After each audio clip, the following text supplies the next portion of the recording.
Estamos de volta para o último bloco do programa de hoje que discute suicídio, né? Eu queria contar para você essa questão da notícia, vou contar uma história particular. Eu morava no interior, no meio do mato, então havia muitos habitantes e se corria, então fulano se matou. Então algumas pessoas, havia suicídios, né? E alguns marcantes, então aí vem toda a história, como se conta, como se conversa. Então fulano se matou com veneno. E aí vinha as circunstâncias, por que ela se matou com veneno? Aí as mulheres, as tias, todo mundo vão falando, aí vai.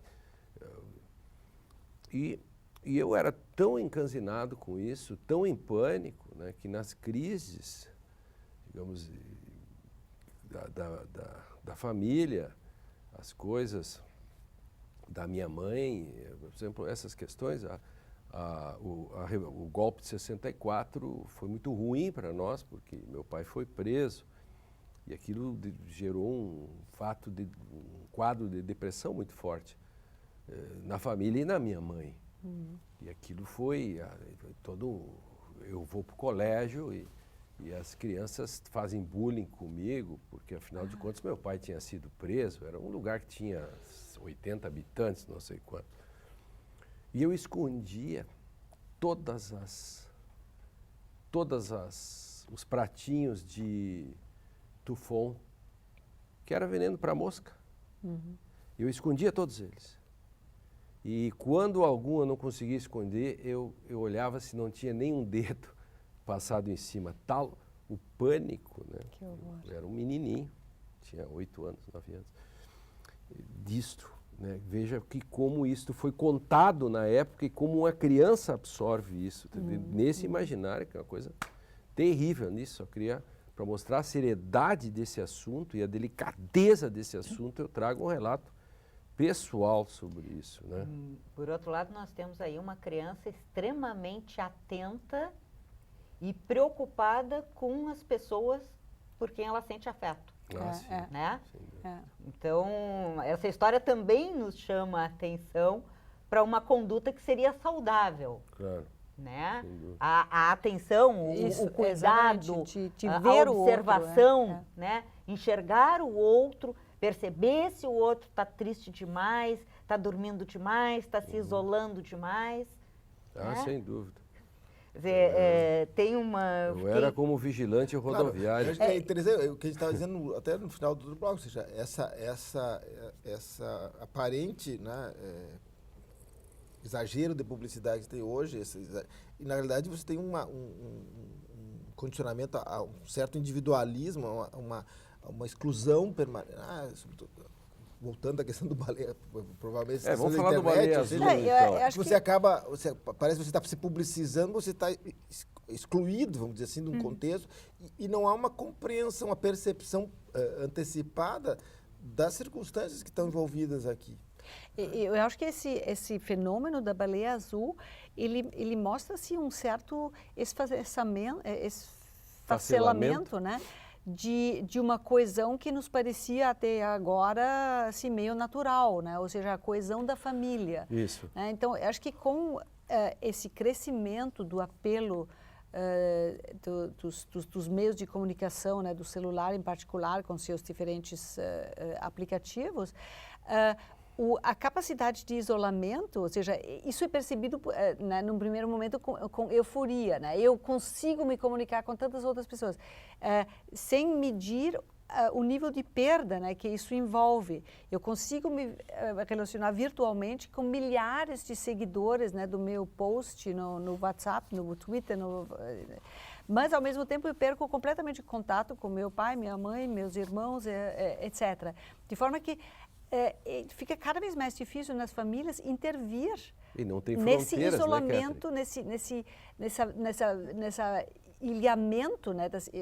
Eu falei outro dia com uma mãe que tem a maior dificuldade de acessar sua filha, que vai no psicólogo todas as semanas e procura solucionar o problema comportamental com a filha, porque a filha toda hora foge, né, para dentro do seu do seu aplicativo no celular. É, e tem uma vida paralela. Mergulha e cria uma vida paralela, virtual, Incontrolável. e é incontrolável pelo próprio Estado. Quer dizer, paradoxalmente, se de um lado o Estado cria tipos penais para tentar fazer, mas há um momento nessa pós-modernidade que o Estado é absolutamente impotente. Sim, naquelas situações tradicionais ou clássicas, poder dizer, o Estado tenta fazer, e que às vezes é um controle perverso, ou seja, que leva a essas situações onde, que é o caso da morte assistida, da vida digna, ou seja, nesse debate que a bioética hoje está fazendo.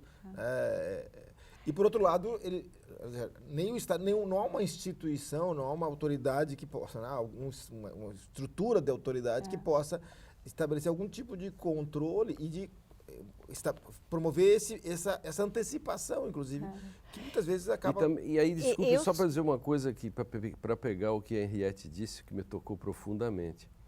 Eu nem tinha me dado conta disso.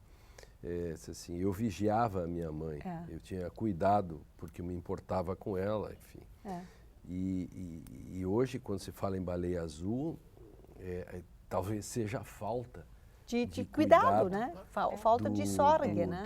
Invertendo isso, estou certo, Henriette? Exato. É não enxergar o outro. Não enxergar o outro. Não se preocupar com o outro. Né? E sentir-se abandonada, né? Seja a relação de maternagem, como no teu caso, que é a relação de filiação, né? Ela se perde. Ela se perde. Perfeito. E o meio técnico, né, é uma coisa muito perversa. O meio técnico, ele cria uma pseudo-possibilidade que, na verdade, é uma coisa autodestrutiva, né? Porque os fenômenos, né, os sintomas que nós vemos assim no consultório, né, que tu trabalhas em consultório, são uma depressão induzida, né, por essa virtualidade desvairada, né, que depois redunda em agressividade e autodestruição, ou seja, a agressividade voltada para outros e para si mesmo. Um componente, né, tem a série 13 razões para que, né, que aborda o suicídio de um adolescente. É uma menina de 13 anos. Uma menina, por 13 razões. E aí também o Brasil hoje é o 8º país com o maior número de suicídios. E há os suicídios exemplares, Henrique Villamatas, 10 contos sobre personagens suicidas que não levam a cabo o suicídio, Viajar, Perder, Suicídio, Perdê-los Todos, Viajar até que se esgotem, no livro As Nobres Opções de Morte que Existem. Tem a própria questão da elegância do ouriço, aquele livro. Então, só para... A coisa é brava. E, sobretudo, tem que pensar que o Brasil é o 8º país, tá?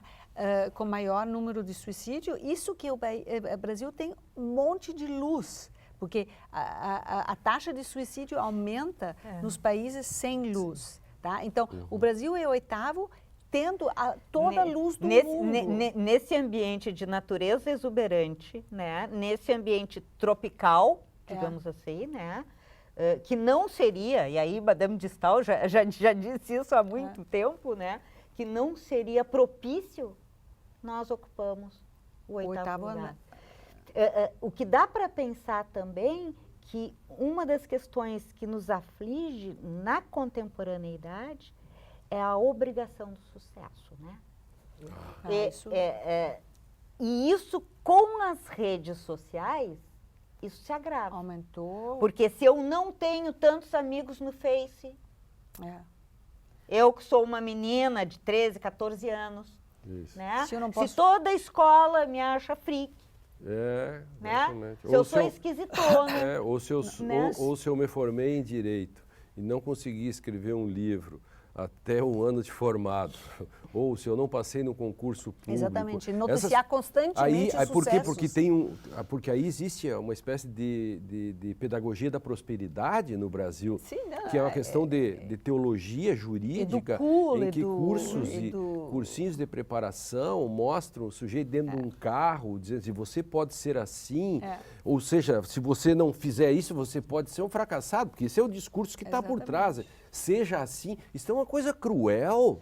Quer dizer, o não é modo mais, como nós chegamos... Não é mais permitido uma vida simplesmente decente, né? De alguém Por que não cumpre, levar só uma vida decente, né? uma vida normal, né? Não, verdade. tudo tem que ser estrambólico, né? E a palavra sucesso, todo o tempo, sucesso.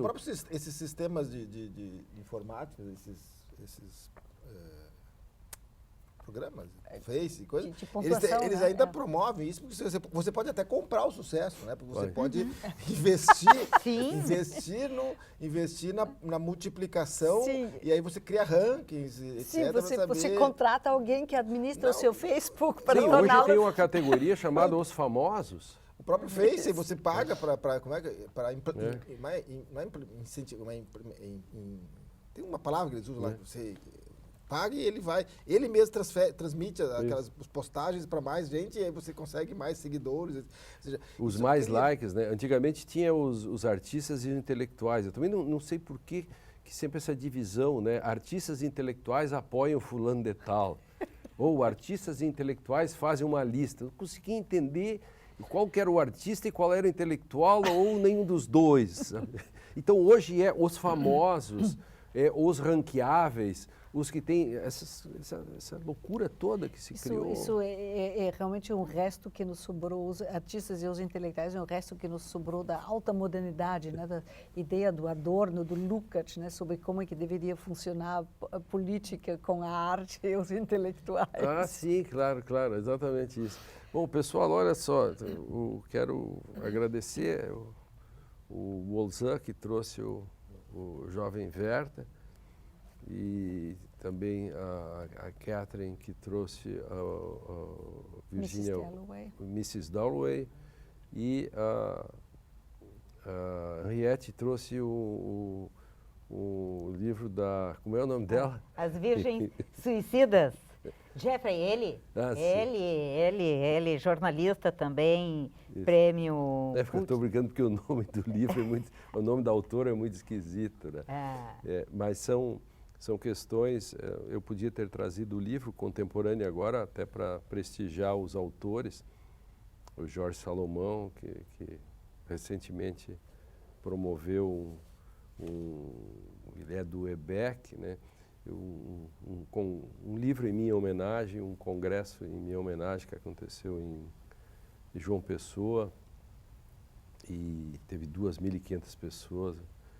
Foi muito carinhosa, gente vindo de 2, 3 mil quilômetros, e fiquei lá 3 dias assinando livros, tirando fotografia, e esse congresso, por exemplo, lá em João Pessoa, me faz acreditar um pouco que ainda dá para escrever algumas coisas que não sejam simplesmente fake juridics, algo assim, dessas coisas da pós-modernidade.